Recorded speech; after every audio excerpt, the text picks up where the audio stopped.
Hey guys, it's Katie, and I'm here today to do the Out of My Comfort Zone book tag. I was tagged by Vendi from Caught Between Pages, and before we get started into the questions, I just wanted to say I had a really tough time with this tag because the object of it is that you have to create a rule, and basically what that means is you choose a category of books or a genre that you would talk about frequently on your channel or do in tags all the time, and you are not allowed to use that genre or those books for any part of answering the questions of this tag. And since 95% of what I read is fantasy, I have decided that I am excluding fantasy from my answers. Let's just jump right on in. So, number one, a book that is an exception when it comes to genres or elements in books that you don't typically like. So for this one, I am picking like crude humor. I'm generally not a fan of slapstick or crude humor in books. It's just not something I like. But the one exception to that is The Canterbury Tales. It's The Canterbury Tales by Geoffrey Chaucer. I loved The Canterbury Tales when I read it, and maybe it's because it is not solely focused on the humor aspect.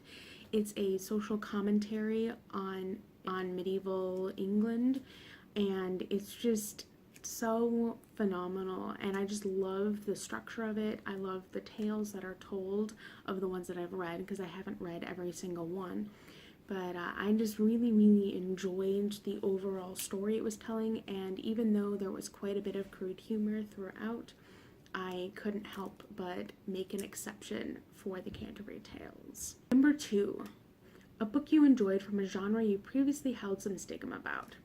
I've always had a bit of stigma surrounding nonfiction. It's just typically not a genre I enjoy because it's just very difficult for me to get through. However, in the last year or so, I've realized that there are certain subcategories of nonfiction that I enjoy. I like to think of it as, there's an overarching category of fantasy, but then there are all those subcategories under fantasy, like epic fantasy or high fantasy or things like that. And I've come to the conclusion that nonfiction is the same way. There are biographies, and there are histories, and there are political books, and things along those lines. And I've really come to the conclusion that I really actually like biographies. And a book that perfectly fits this is Leonardo da Vinci by Walter Isaacson. You guys have probably heard me talk about this more in the last couple of weeks on my channel, but the thing that really drew me in was not only was it a subject matter that I am incredibly interested in, but it's also a topic that I'm very passionate about, and I actually almost saw the biography as portraying a character of the person that they were telling the story about.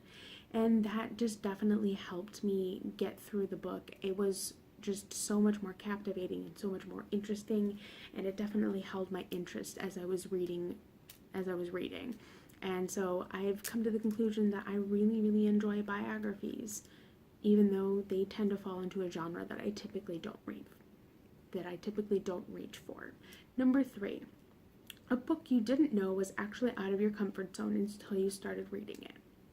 So I've picked up thrillers from time to time, and some I've enjoyed, some I haven't, but some in particular that really made me question whether I like thrillers or not are the Robert Ludlum books. I've read a couple of books from his overarching series or whatever, and I enjoyed them, but I didn't love them as much as I was expecting.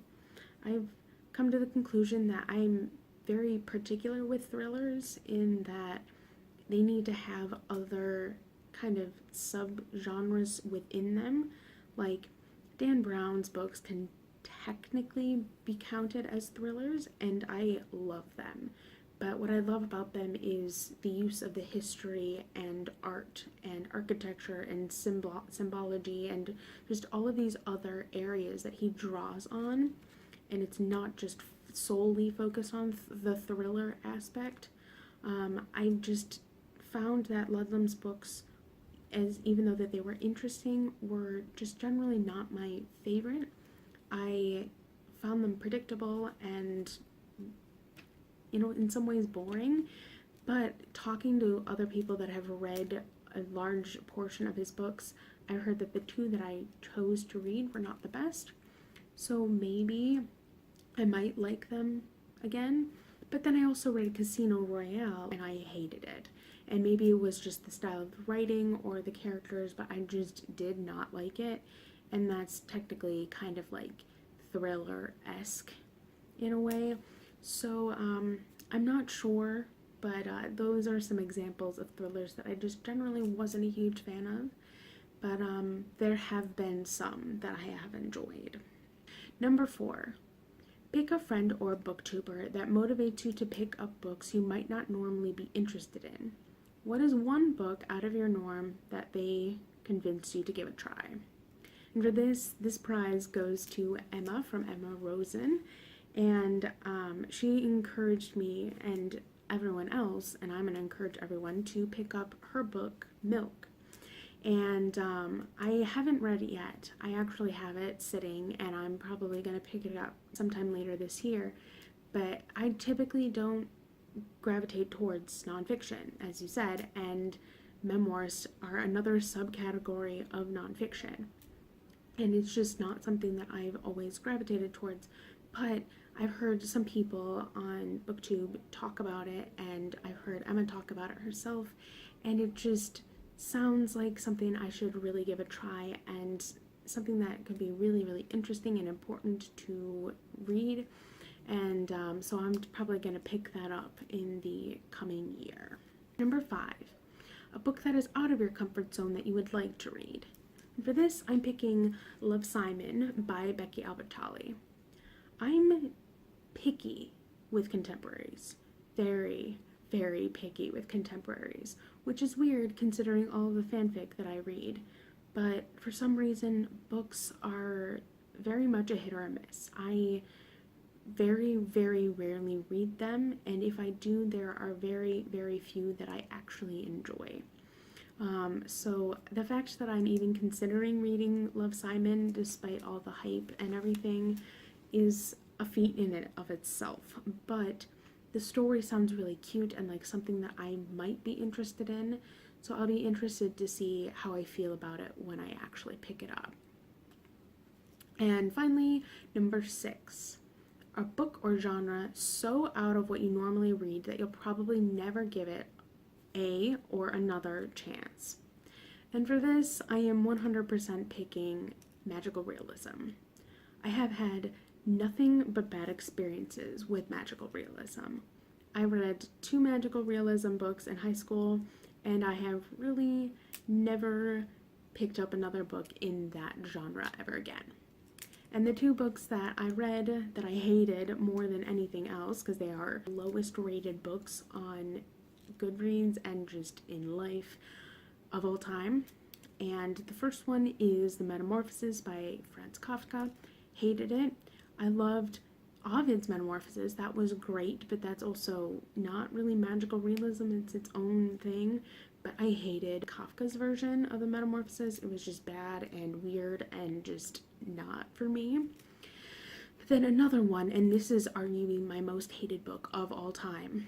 It's called Of Love and Other Demons by Gabriel Garcia Marquez, and I just hated it. Basically, the plot, and all you need to know about it, is that it's about a young 12-year-old girl who gets bitten by a rabid dog, sent off to a convent, and is exorcised every day by a priest. The priest falls madly in love with her. They have passionate, graphic sex for 2 chapters. Then she dies. The priest can't handle himself, so he goes to a mental institution, and that's how it ends. Like, that's the book. That's it. And it was the worst thing I have ever read in my entire life. And it was, frankly, the most garbage thing I have ever read.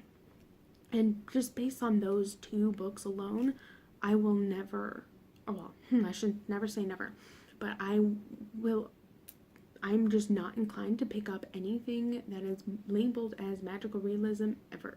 It may be surprising to some people because of my deep love of fantasy, but I just see them as completely different things. Yeah. So on that note, that's all of the questions. I'm probably going to tag a few people that I'd like to see do this, but other than that, that's all I've got.